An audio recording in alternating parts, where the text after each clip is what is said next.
know you got a lot of Logies, whatever. I came as your personal Logie, squeezable. Oh,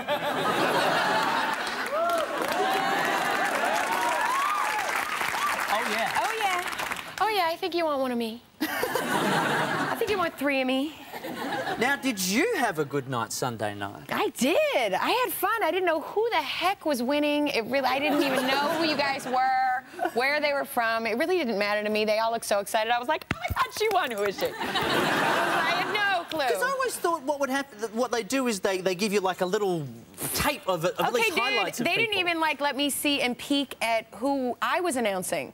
I was like, I so hope I can pronounce it right, because I didn't even know who it was that was winning. So I was like, oh God, please don't let it be something that's like some Australian thing. That like I have no clue what it is. I'd be like, scrubbly feebles, cellos. The honky-do variety. Exactly. I was.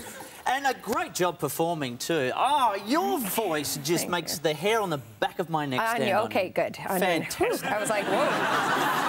Hey. Back it up. It makes a lot of things stand on there.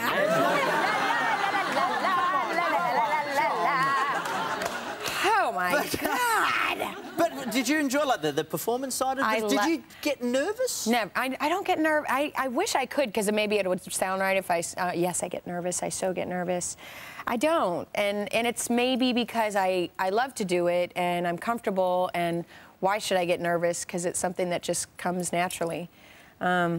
You know, was I supposed to get nervous? No, not at all. All righty then.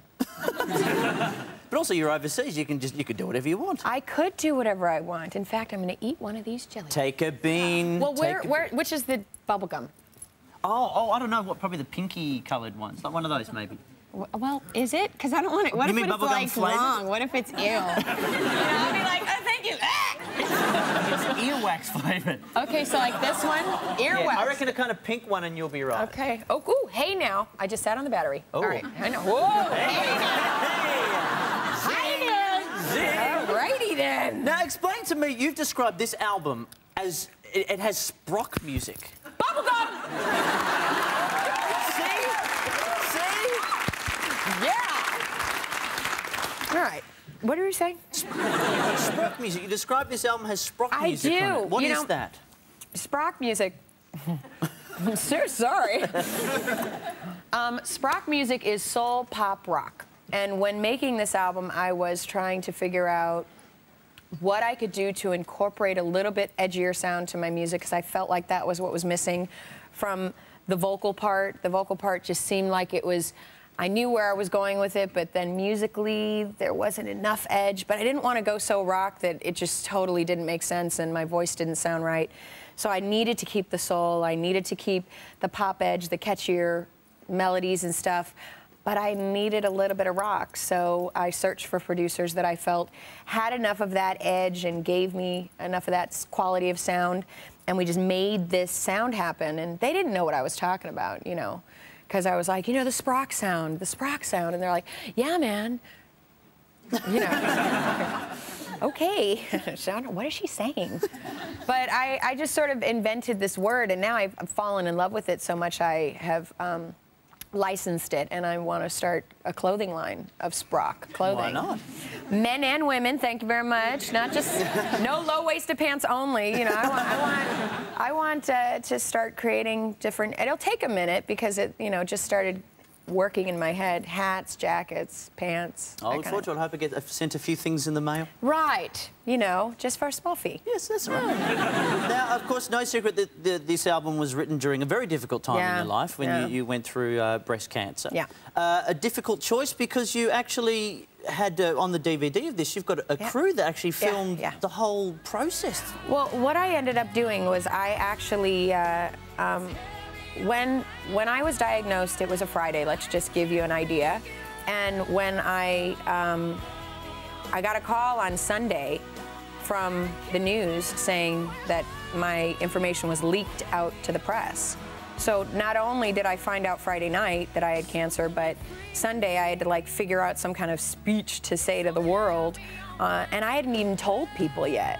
You know, I was still trying to process, like the cancer, like the cancer?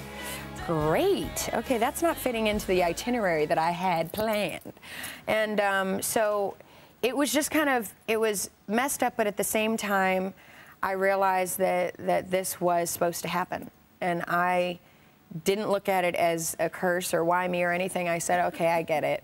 I'm so open and I'm so there and I'm so in the public eye and I am traveling the world. I would probably be the best spokeswoman, you know, out there to try to get the word out there. Once I started learning so much about what breast cancer was, how it's really getting, you know, getting into these young women and affecting the young women, I was like, I'm so ignorant.